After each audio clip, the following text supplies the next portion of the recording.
Hello everyone, welcome to my YouTube channel Chris Bio. This is Lakhan. So आज से हम नई series start करने जा रहे हैं। आज से मैं आपको क्लास 11th NCERT बायोलॉजी का line to line, line by line explanation देना स्टार्ट करूंगा। तो आज हम शुरू करने वाले हैं अपना chapter cell the unit of life, जो कि एक बेसिक सा चैप्टर है क्लास 11th NCERT बायोलॉजी का। तो चलिए शुरू करते हैं। तो आज हम क्या क्या कवर करने वाले हैं इस वीडियो में, मैं आपको एक क्विक रिकैप कर देता हूँ।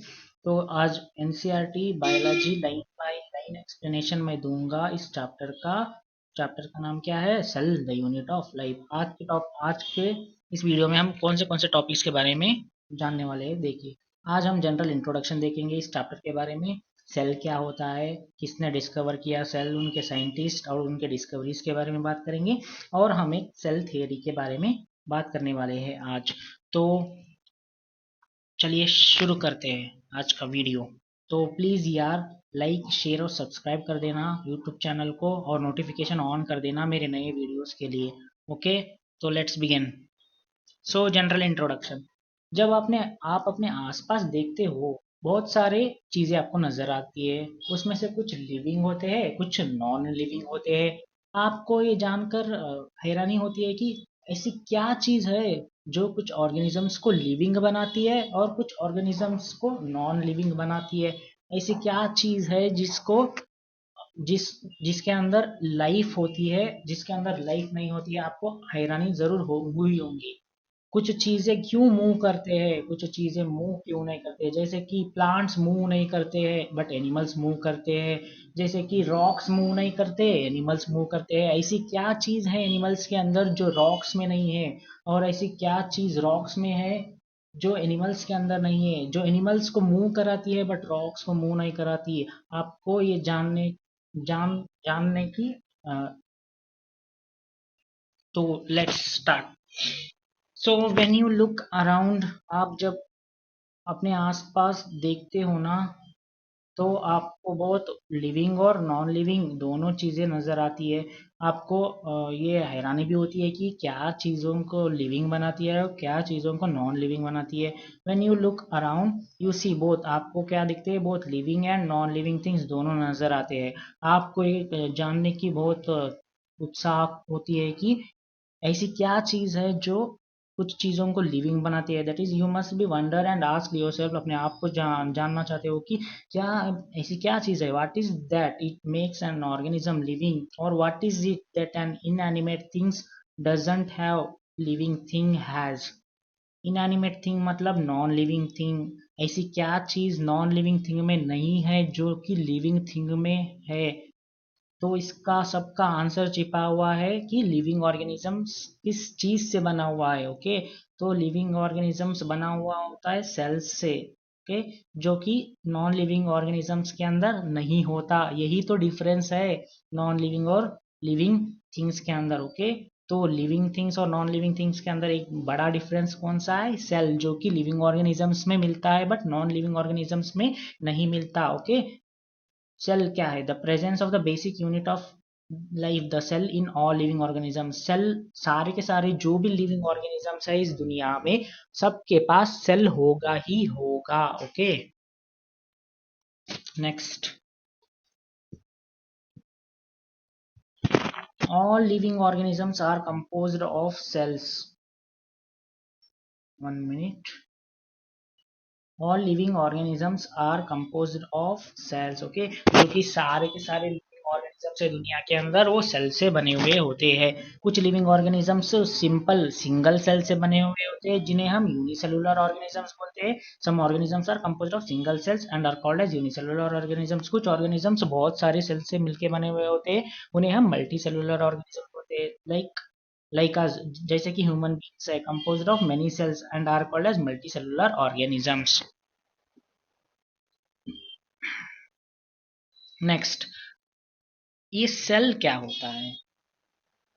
मैं तब से बोल रहा हूँ कि लिविंग ऑर्गेनिजम्स के अंदर सेल तो होता है, ये बट ये सेल है क्या चीज? जैसे कि एक बिल्डिंग बनाने के लिए ब्रिक्स का इस्तेमाल होता है, ब्रिक्स जुड़ जुड़ के एक बड़ा सा बिल्डिंग बनाती है। उसी तरह लिविंग ऑर्गेनिजम्स के अंदर सेल होता है जो कि जुड़ जुड़ के एक पूरा शरीर बनाता है, उसे ही हम सेल कहते हैं। ओके, तो सेल क्या हो गया? Cell basic fundamental structural and functional unit of living organism. क्या है? सेल एक बेसिक यूनिट है, इससे छोटा यूनिट हो ही नहीं सकता लिविंग ऑर्गेनिजम्स को बनाने के लिए। सेल एक बेसिक यूनिट है जो कि फंडामेंटल मतलब यही बेस बनाता है सारी लिविंग ऑर्गेनिजम्स का, जो कि एक स्ट्रक्चर भी प्रोवाइड करता है, मतलब एक सपोर्ट प्रोवाइड करता है लिविंग ऑर्गेनिजम्स के लिए। और उस सेल के अंदर ही सारे के सारे फंक्शंस होते हैं जो लिविंग ऑर्गेनिजम्स को लिविंग रखने के लिए इस्तेमाल होते हैं। ओके, तो cell is the basic fundamental structural and functional unit of living organism. Okay, मैंने बोला था कुछ लिविंग ऑर्गेनिजम्स एक ही सेल से मिलके बने हुए थे, जिन्हें हम यूनिसेलुलर ऑर्गेनिजम्स बोलते हैं। जैसे यूनिसेलुलर ऑर्गेनिजम्स मतलब एक ही सेल से बना हुआ है पूरा उनका शरीर, मतलब वो ही सेल सारे के सारे उनके फंक्शंस करता है। जो भी चीजें डाइजेशन, एक्सक्रीशन, रेस्पिरेशन, सारी की सारी चीजें वो खुद एक अकेला सेल ही करता है। और वो अकेले यूनिसेलुलर ऑर्गेनिजम्स एग्जिस्ट कर रहे हैं, मतलब सिंगल यूनिसेलुलर ऑर्गेनिज्म एग्जिस्ट करने के कारण क्या है? मतलब उनका एक ही सेल इंडिपेंडेंटली एग्जिस्ट कर सकता है, इसलिए तो वो इंडिपेंडेंटली एग्जिस्ट कर रहे हैं आज इस दुनिया में, वरना तो वो नहीं करते।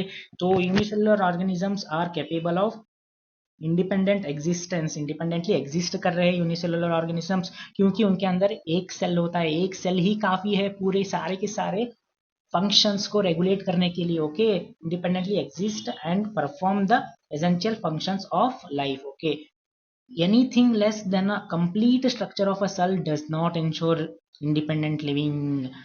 अब ये सेल जो होता है, सेल सारे कुछ सेल ऑर्गेनेल्स से मिलके बना हुआ होता है। ओके, और सेल सेल ऑर्गेनेल्स से मिलके बना हुआ होता है। और ये सेल ऑर्गेनेल्स किसके चीज से मिलके बने हुए थे? Cell organelles macromolecules, bio micromolecules या बायो मैक्रोमोलिक्यूल्स से मिलके बने हुए होते हैं। एक कंप्लीट सेल का स्ट्रक्चर जो होता है उससे जो कुछ भी लेस देन मतलब एक इंडिपेंडेंटली एग्जिस्ट नहीं कर सकता। एक सेल ही एकलौता ऐसा चीज है जो कि इंडिपेंडेंटली एग्जिस्ट कर सकती है। सेल के अलावा सेल में जो जो पाए जाते हैं सेलुलर ऑर्गेनेल्स, वो इंडिपेंडेंटली एग्जिस्ट नहीं करते। इसलिए anything less than a complete structure of a cell वो गारंटी नहीं देता कि एक ऑर्गेनिजम्स को इंडिपेंडेंटली लिविंग कराया जा सके। ओके, तो सेल ही एक बेसिक यूनिट है जो कि इंश्योर करता है कि इंडिपेंडेंट लिविंग हो, but anything less than a cell complete does not ensure the independent living. Okay, next. अब यहाँ पे कुछ साइंटिस्ट और उनके डिस्कवरीज के बारे में बात करते हैं। तो ये सेल को फर्स्ट टाइम किसने डिस्कवर किया? Okay, so cell for the first time was discovered by किसने? रॉबर्ट हुक ने डिस्कवर किया था। रॉबर्ट हुक प्लांट से रिलेटेड स्टडी कर रहे थे। उन्होंने प्लांट के बार्क मतलब ट्री का जो स्टेम का आउटर पार्ट होता है बूढ़ा हो गया बाद ब्राउनिश पार्ट जो कि डेड होता है, उसके बारे में स्टडी कर रहे थे रॉबर्ट हुक। तब उन्होंने सेल के बारे में डिस्कवरी किया और उन्होंने ही सबसे पहले नाम दिया सेल बोल के। ओके, तो सबसे पहले डेड सेल ढूंढा गया था। बार्क जो होता है वो डेड सेल से मिलकर बना हुआ होता है, इसलिए for the first time Robert Hooke ने डिस्कवर किया, डेड सेल को डिस्कवर किया था। ओके, तो फर्स्ट टाइम लिविंग सेल को कौन डिस्कवर किया? फर्स्ट टाइम लिविंग सेल को एंटन वॉन लीवेनहुक ने डिस्कवर किया। Okay, first time living cell को एंटन वॉन लीवेनहुक ने। उसके बाद में सेल के अंदर फिर जब माइक्रोस्कोप आया और माइक्रोस्कोप से इलेक्ट्रॉन माइक्रोस्कोप का इम्प्रूवमेंट आया, तो हम उसके अंदर न्यूक्लियस को भी खोजा गया। न्यूक्लियस को किसने खोजा था? रॉबर्ट ब्राउन ने खोजा था न्यूक्लियस को। ओके, तो इस स्लाइड में आपको तीन चीजें याद रखनी है। First of all, first time cell को किसने डिस्कवर किया था? रॉबर्ट हुक ने। डेड सेल को डिस्कवर किया था किससे? बार्क ऑफ द ट्री से। नेक्स्ट, लिविंग सेल को फर्स्ट टाइम किसने डिस्कवर किया था? एंटन वॉन लीवेनहुक ने। बाद में न्यूक्लियस को किसने डिस्कवर किया था? रॉबर्ट ब्राउन ने। Okay, next. Cell theory. कुछ साइंटिस्ट आए, उन्होंने सेल के बारे में थ्योरी दी, सेल से रिलेटेड कुछ बातें कही, उसे हम सेल थ्योरी बोलते हैं। ओके, तो फर्स्ट आए थे 1838 में। 1838 में मैथियास स्क्लेडन नामक साइंटिस्ट थे। इन 1838 मैथियस क्लेडन साइंटिस्ट थे। वो कौन थे? वो जर्मनी से थे, जर्मनी से आए हुए बोटेनिस्ट थे, मतलब ये प्लांट से रिलेटेड स्टडी कर रहे थे। इन 1838 मैथियस क्लेडन जर्मन बोटनिस्ट थे, जर्मन बोटनिस्ट। उन्होंने क्या देखा? उन्होंने प्लांट के बारे में स्टडी कर रहे थे। उन्होंने देखा कि प्लांट का जो बॉडी होता है, प्लांट का जो बॉडी होता है वो डिफरेंट टाइप्स ऑफ सेल से मिलके बना हुआ होता है। ओके, प्लांट्स का जो बॉडी होता है वो डिफरेंट डिफरेंट सेल से मिलके बना हुआ होता है। Examined large number of plants के बारे में स्टडी कर रहे थे, और उन्होंने ये समझाया and observe that all the plants are composed of different kinds of cells which form the tissues of the plant. उन्होंने ये बोला कि सारे सारे जो सारे प्लांट्स होते हैं उनके अंदर different different kinds of cells होते हैं। ओके, जो कि सेल मिलके टिश्यूज बनाते हैं, टिश्यू मिलके ऑर्गन्स बनाते हैं, ऑर्गन मिलके ऑर्गन सिस्टम बनाते हैं, ऑर्गन सिस्टम सारे मिलके एक पूरा का पूरा प्लांट यानी ऑर्गेनिजम्स बनाते हैं। ओके, सो 1838 में मैथियस क्लेडन एक जर्मन बोटेनिस्ट थे। उन्होंने लार्ज नंबर ऑफ प्लांट्स के बारे में स्टडी कर रहे थे। उन्होंने ऑब्जर्व किया कि सारे के सारे जो प्लांट होते हैं वो डिफरेंट काइंड ऑफ सेल से मिलके बने हुए होते हैं। सेल्स मिलके प्लांट के अंदर टिश्यूज बनाते हैं। ओके, इतना आपको ध्यान रखना है स्लाइड में। नेक्स्ट सेल थियरी के बारे में ही हम बात कर रहे हैं। तो एक और साइंटिस्ट आए थे ना 1839 में, एक और साइंटिस्ट आए थे, थियोडरी श्वैन। Okay, Theodore श्वैन। ये कौन थे? एक ब्रिटिश जोलॉजिस्ट थे। 1838 में कौन आए थे? जर्मन बोटेनिस्ट थे। कौन थे वो? मैथियस क्लैडन। 1839 में कौन आए थे? थियोडर श्वैन। कौन थे ये? ब्रिटिश के जोलॉजिस्ट मतलब एनिमल से रिलेटेड स्टडीज कर रहे थे। ओके, ब्रिटिश जोलॉजिस्ट एनिमल से रिलेटेड स्टडीज कर रहे थे। तो इन्होंने भी डिफरेंट डिफरेंट एनिमल्स के अंदर स्टडी कर रहे थे। ये इन्होंने देखा कि एनिमल के अंदर जो आउटर लेयर होता है वो एक थिन आउटर लेयर होता है, जिसे आज हम प्लाज्मा मेम्ब्रेन के नाम से जानते हैं। उन्होंने उस टाइम इसकी डिस्कवरी की थी। ओके, उन्होंने देखा कि एनिमल्स के अंदर एक थिन आउटर लेयर होता है जिसे प्लाज्मा मेम्ब्रेन आज हम बोल रहे हैं। Okay, about the same time Theodor Schwann 1839 a British zoologist studied different type of animal cells को बारे में वो स्टडी कर रहे थे, and reported that the cells had a thin outer layer which is today is known as plasma membrane। उन्होंने discover किया कि एनिमल सेल्स के अंदर एक थिन आउटर लेयर होती है जिसे हम प्लाज्मा मेम्ब्रेन बोल रहे हैं आज के दिनों में। ओके, और उन्होंने ये भी कंक्लूड किया, उन्होंने वो थे ब्रिटिश जोलॉजिस्ट, बट उन्होंने प्लांट्स के बारे में भी स्टडी करना शुरू कर दिया था। ओके, और उन्होंने बोला कि प्लांट्स के अंदर एक यूनिक कैरेक्टर होता है जो कि एनिमल सेल्स के अंदर नहीं होता। प्लांट्स के अंदर जो यूनिक कैरेक्टर होता है वो होता है सेल वॉल। एनिमल्स के अंदर जो आउटर लेयर होती है वो थिन, उन्होंने उसको प्लाज्मा मेम्ब्रेन जिसे आज के दिन बोलते हैं उसे वो ढूंढा। और उन्होंने बोला कि प्लांट के अंदर एक आउटर लेयर होता है जो कि एनिमल के अंदर नहीं होता, वो है cell wall. Okay, he also concluded that based on his studies on plant tissues that the presence of cell wall is the unique character of plant cells। Okay, plant cell के अंदर cell wall होती है जो कि वो एक unique character provide करती है प्लांट सेल्स को। ओके, तो इसके बेसिस में स्क्वान ने एक हाइपोथेसिस प्रोड्यूस किया और बोला कि जो भी बॉडीज होते हैं ऑर्गेनिजम्स के, प्लांट के और एनिमल के बॉडीज होते हैं वो सेल्स और सेल्स के प्रोडक्ट से मिलके बने हुए होते हैं। Okay, so on the basis of this Swan proposed that the hypothesis that the bodies of animals and plants are composed of cells and the products of cells। Cells किससे बने होते हैं? Cell different different cell organelle से बने हुए होते हैं। Cell organelles किससे बने होते हैं? डिफरेंट डिफरेंट प्रोटीन मॉलिक्यूल्स से, मैक्रोमॉलिक्यूल से बने हुए होते हैं। सेल मिलके क्या बनाते हैं? टिश्यूज बनाते हैं। सेल्स, सपोज ये एक सेल है, ये दो डिफरेंट डिफरेंट इस सेल्स मिलके क्या बनाते हैं? टिश्यूज बनाते हैं। ये पूरा टिश्यू हो गया। अब एक डिफरेंट डिफरेंट टिश्यूज मिलके क्या बनाते हैं? ऑर्गन्स बनाते हैं। ये दोनों मिलके इंटीग्रेट होके ऑर्गन्स बनाते हैं। डिफरेंट डिफरेंट ऑर्गन्स मिलके ऑर्गन सिस्टम, उसी के तरह ऑर्गन सिस्टम डिफरेंट डिफरेंट मिलके पूरे के पूरे ऑर्गेनिजम्स को बनाते हैं। ओके, तो इस स्लाइड में आपको ये ध्यान रखना है कि थियोडर स्क्वैन 1839 ब्रिटिश जोलॉजिस्ट थे। उन्होंने एनिमल सेल के बारे में स्टडी करना चालू किया था। उन्होंने बोला कि एनिमल्स के अंदर एक थिन आउटर लेयर होती है जो कि होती है जिसे हम आज के दिन प्लाज्मा मेम्ब्रेन बोल के नाम दिए है। ओके, उन्होंने प्लांट्स के बारे में भी स्टडी करना शुरू कर दिया था और उन्होंने बोला कि प्लांट्स के अंदर सेल वॉल होती है, आउटर लेयर, जो कि एनिमल्स के अंदर नहीं होती है, जो कि प्लांट्स को एक यूनिक कैरेक्टर के फॉर्म में प्रोवाइड करती है सेल वॉल के। और उन्होंने एक हाइपोथेसिस दिया कि the different bodies of all the animals and plants cell से मिलकर बना हुआ होता है और सेल के प्रोडक्ट से मिलकर बना हुआ होता है। Next, so finally cell theory दी गई, स्क्लेडन एंड स्वान ने दोनों मिलके सेल थ्योरी दी। Schleiden and Schwann together formulated the cell theory. Okay, तो सेल थ्योरी किसने दी थी? स्क्लेडन एंड स्वान दोनों ने मिलके सेल थ्योरी दी थी। सेल थ्योरी क्या एक्सप्लेन करती है? सेल थ्योरी बस यही कहती है कि जो भी लिविंग ऑर्गेनिजम्स होते हैं वो सेल से मिलके बने होते हैं और सेल से प्रोडक्ट से मिलके बने हुए होते हैं। ओके, सेल थ्योरी के कुछ ड्रॉबैक्स भी थे। सेल थ्योरी के क्या ड्रॉबैक्स थे? सेल थ्योरी ये नहीं बता पाई कि फर्स्ट टाइम सेल आया कहाँ से।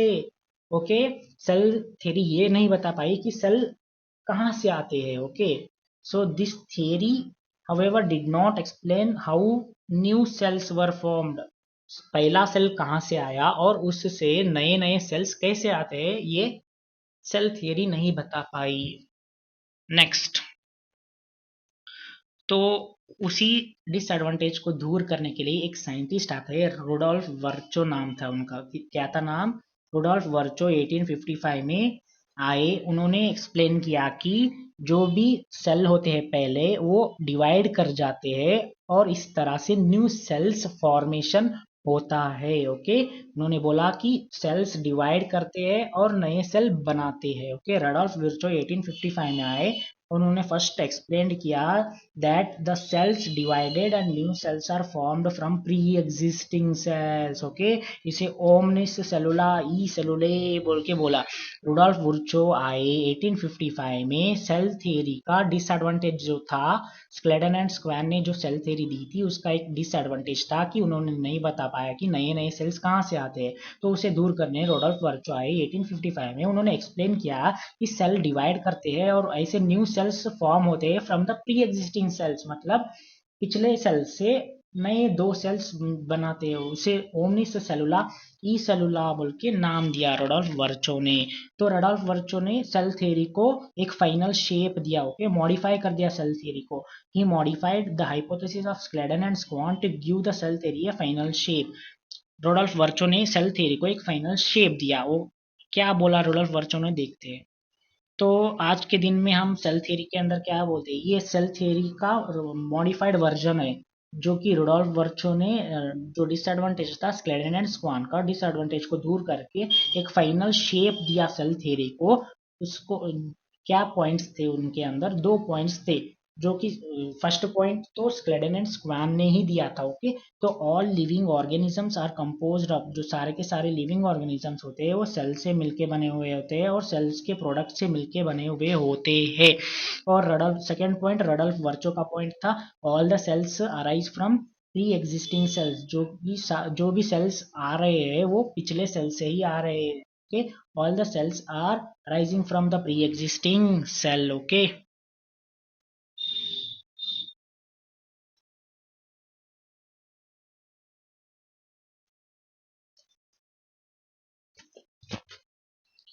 सो क्विकली रिकैप कर देता हूँ कि आज हमने क्या स्टडी किया। आज हमने स्टडी किया, मैंने आज एक नई सीरीज शुरू कर दी है। कौन सी? बायोलॉजी की, class 11th NCERT line by line explanation. आज हम cell the unit of life chapter की शुरुआत करते हैं, शुरुआत किया था। ओके, उसमें हमने क्या जाना कि सेल क्या होता है। आज जब अपने आसपास देखते हो तो different different types of organisms को देखते हो, कुछ लिविंग होते हैं कुछ नॉन लिविंग होते हैं। आपके दिमाग में ये आता है कि फिर कौन, ये ऐसी क्या चीज़ है जो कि कुछ ऑर्गेनिजम्स को लिविंग करती है और कुछ ऑर्गेनिजम्स के अंदर वो लिविंग नहीं है। ऐसा कुछ, ऐसा क्या चीज है जो कि ऑर्गेनिजम्स को लिविंग बनाती है और कुछ ऑर्गेनिजम्स को नॉन लिविंग बनाती है? उसका आंसर था सेल। सेल क्या है? एक basic unit of fundamental structural and functional unit of life है सेल्स।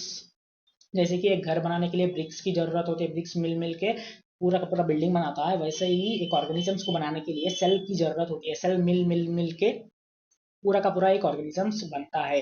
कुछ ऑर्गेनिजम्स होते हैं जो जिनके पास एक ही सेल होता है, मतलब यूनिसेलुलर ऑर्गेनिजम्स जो कि एक ही सेल से बने होते हैं। कुछ ऑर्गेनिजम्स होते हैं जैसे कि ह्यूमन बींग्स जिसके अंदर बहुत सारे सेल मिलके एक ऑर्गेनिजम्स बनाते हैं, multi cellular organisms. Unicellular organisms के अंदर एक ही सेल होता है, मतलब वही उनका सारे के सारे फंक्शंस को परफॉर्म करता है। ओके, वो एक ही सेल और वो इंडिपेंडेंटली एग्जिस्ट भी कर जाते हैं। Anything less than a cell is does not ensure the independent living, ये भी हमने पॉइंट देखा था। ओके, उसके बाद में हम साइंटिस्ट आए थे, उनके डिस्कवरीज के बारे में जो जाना। फर्स्ट टाइम डिस्कवर किया सेल को किसने, रॉबर्ट हुक ने, उन्होंने ही नाम दिया। किसके बारे में स्टडी कर रहे थे, उन्होंने बार्क ऑफ दी प्लांट के बारे में स्टडी कर रहे थे। फर्स्ट टाइम लिविंग सेल को किसने डिस्कवर किया था, एंटोन वॉन लियोनवुड ने। फर्स्ट टाइम न्यूक्लियस को डिस्कवर किसने किया था, रॉबर्ट ब्राउन ने। ओके, तो नेक्स्ट आए हम, कुछ साइंटिस्ट आए थे और सेल थ्योरी दी थी जिसने, स्क्लेडन आए थे, स्क्वैन आए थे। स्क्लेडन कौन थे, स्क्लेडन 1838 में आए थे, स्क्वान 1839 में आए थे। स्क्लेडन कौन थे, जर्मन बोटानिस्ट थे। स्क्वान कौन थे, ब्रिटिश जोलॉजिस्ट थे। स्क्लेडन ने किसके बारे में, प्लांट के बारे में बात कर रहे थे। उन्होंने बोला कि प्लांट का जो बॉडी है वो डिफरेंट डिफरेंट सेल से बना हुआ होता है। सेल सेल मिलके टिश्यू बनाते हैं, टिश्यू टिश्यू पूरे मिलके पूरा का प्लांट का बॉडी बनाते हैं। स्क्वैन थे ब्रिटिश जोलॉजिस्ट जिन्होंने एनिमल सेल्स के बारे में स्टडी कर रहे थे। उन्होंने बोला कि एनिमल्स के अंदर एक थिन आउटर लेयर होती है जिसे हम आज के दिन प्लाज्मा मेम्ब्रेन के नाम से जानते हैं। उन्होंने प्लांट्स के बारे में भी बोला, कौन, स्क्वैन ने। उन्होंने क्या बोला कि प्लांट्स के अंदर एक यूनिक प्रॉपर्टी होती है जो कि एनिमल सेल के अंदर नहीं होती, वो होती है प्लांट्स के अंदर सेल वॉल होती है जो कि एनिमल सेल के अंदर नहीं होती है। उन दोनों ने मिलके सेल थ्योरी दी। सेल थ्योरी के अंदर कुछ ड्रॉबैक्स थे जिसको रुडोल्फ वर्चो ने आके पूरा किया, खत्म किया ड्रॉबैक्स को। क्या था ड्रॉबैक्स की, सेल कहाँ से आते हैं, सेल प्री एग्जिस्टिंग सेल से आते हैं कि नहीं आते हैं, उसको आके किसने बोला था, रडल्फ वर्चो ने क्या बोला था कि सेल्स डिवाइड कर जाते हैं और न्यू सेल्स ऐसे आते हैं, पिछले सेल से नए सेल्स बनते हैं। Okay, cells arise from pre existing cell. उन्होंने क्या दिया था, ओमी सेलुला ई सेलुला बोल के दिया था। फाइनल शेप दिया था सेल थ्योरी को कौन, रडल्फ वर्चो ने। क्या था, all organisms are composed of cells and products of cells and the cells arise from pre-existing cell। So thank you, आज के लिए बस इतना ही। नेक्स्ट वीडियो में हम इसका अगला पार्ट देखेंगे। ओके, तो आपको ये वीडियो अच्छा लगा हो तो please like share and subscribe कर देना, मेहनत तो लगती है। ओके, तो सब्सक्राइब करके bell icon notification bell icon को प्रेस कर देना, जो कि आपको नए वीडियोज़ आए तो वो नोटिफाई कर देता है। Okay, thank you.